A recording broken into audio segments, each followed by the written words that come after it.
va changer de sujet pour aborder, parler de Poutine. Ah oui. Je sais que vous divisez beaucoup sur ce sujet.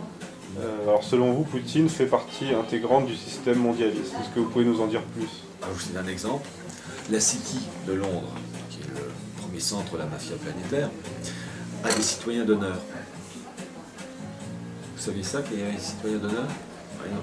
George Bush, alors je ne sais plus si c'est le père ou le fils, citoyen d'honneur de la City de Londres. Ah ben, vous avez aussi Vladimir Poutine.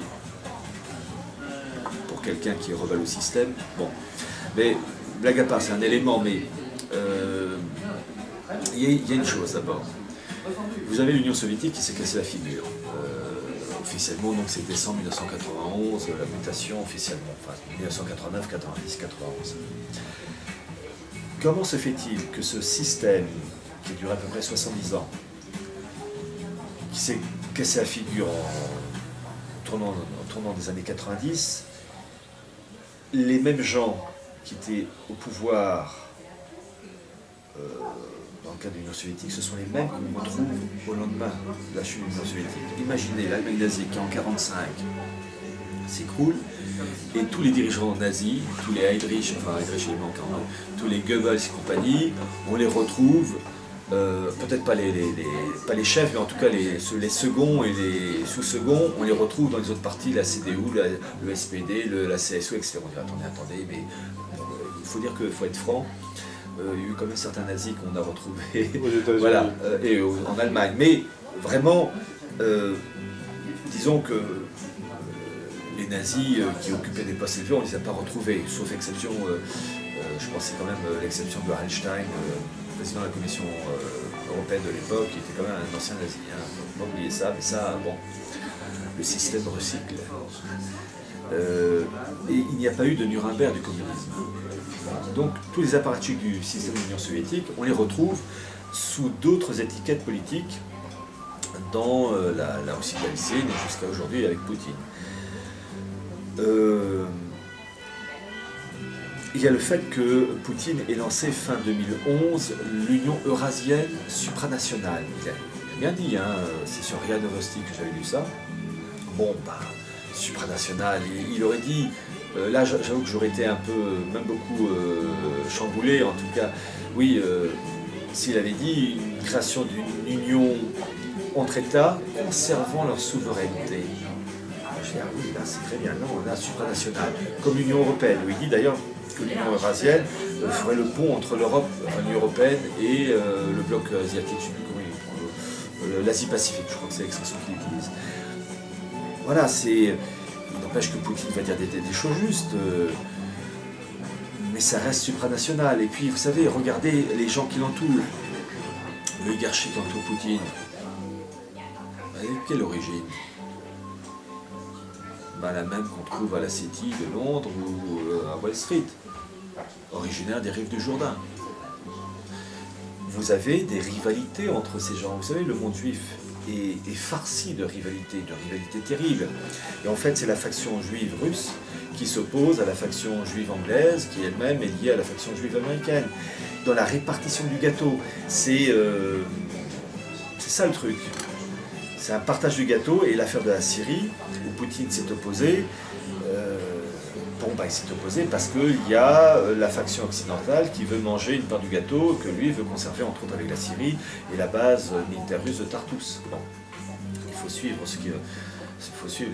pas les élections, mais les Jeux Olympiques à Sochi, puisque je rappelle que durant l'été 2013, le patron des services secrets saoudiens, le prince Bandar, a eu une discussion de plusieurs heures houleuses avec Poutine pour lui demander de lâcher prise sur la Syrie, et en échange, il lui promettait des Jeux Olympiques à Sochi qui se passeraient bien. Et que les Tchétchènes, c'était lui qui les dirigeait. Les deux attentats qui ont eu lieu à Volgograd, le prince Bandar, à mon avis, ne doit pas être très loin dans cette histoire.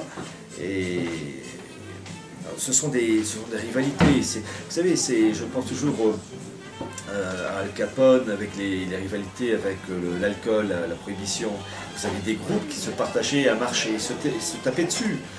C'est pas parce que l'un recevait des coups qu'il était le gentil que celui qui donnait les coups était le méchant. C'était un fort qui tapait sur le plus faible. Bon, c'était et répartition des activités pour la prohibition. Il y en a un qui voulait un marché plus important, un secteur plus important, et donc boum, ils tapaient. Voilà, ben là c'est la prohibition, ils se tapent entre eux. Donc, et puis il n'y a pas de gentil méchant, hein. Il y a un fort qui a raison. Mais comment expliquer l'attrait qu'ont de plus en plus de patriotes à l'égard de Poutine et de la Russie?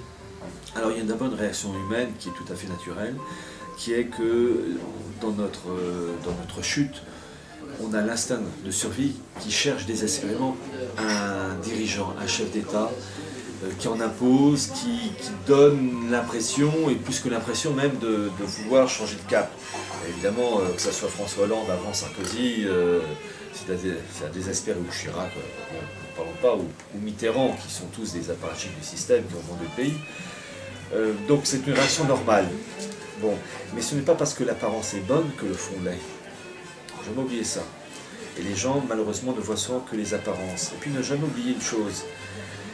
Et ça, c'est le problème des gens déchristianisés, c'est que la révolution de 1917, la révolution bolchevique, est une révolution d'essence satanique. Et la Russie ne peut réellement se relever que lorsque cette marque de 1917 aura été détruite, comme l'a demandé à Sainte Vierge à Fatima en 1917, la consécration de la Russie à son cœur immaculé, qui est le contrepoison pour effacer la marque satanique. Tant que la Russie n'a pas effacé cette marque, tous les dirigeants qui viendront ne sont pas bons. Comme pour la France en 89 avec le Sacré-Cœur, c'est la même histoire. C'est comme la confession. La confession pour une personne, c'est être en harmonie avec Dieu et on doit se confesser. Même quand on peut dire des choses justes, on peut faire des choses justes, tant qu'on ne s'est pas confessé, on n'est plus ami avec Dieu, entre guillemets. Et bien c'est pareil pour les États. Tant qu'il n'y a pas eu la confession, c'est-à-dire la disparition d'une marque, d'un baptême, parce que 1917 c'est un baptême satanique comme 89 pour la France, tant que ça n'a pas été effacé par une consécration, qui est l'antidote, tous les chefs d'État qui succèdent ne peuvent pas être bons. Ils peuvent dire des choses justes, ils peuvent faire des choses justes, mais l'essence à la base est fausse. Et ça, ce concept-là est complètement ignoré, incompris et ridiculisé par les 9/10 des personnes qui ont l'esprit javelisé par le rationalisme. Voilà. Donc je sais que ce que je dis est incompréhensible, sauf quelques-uns qui ont gardé un esprit classique, structuré, vieille France. Et je sais qu'il y a des rabbins qui me comprennent tout à fait quand je dis ça. Mais ils ne sont pas dans le bon camp pour moi.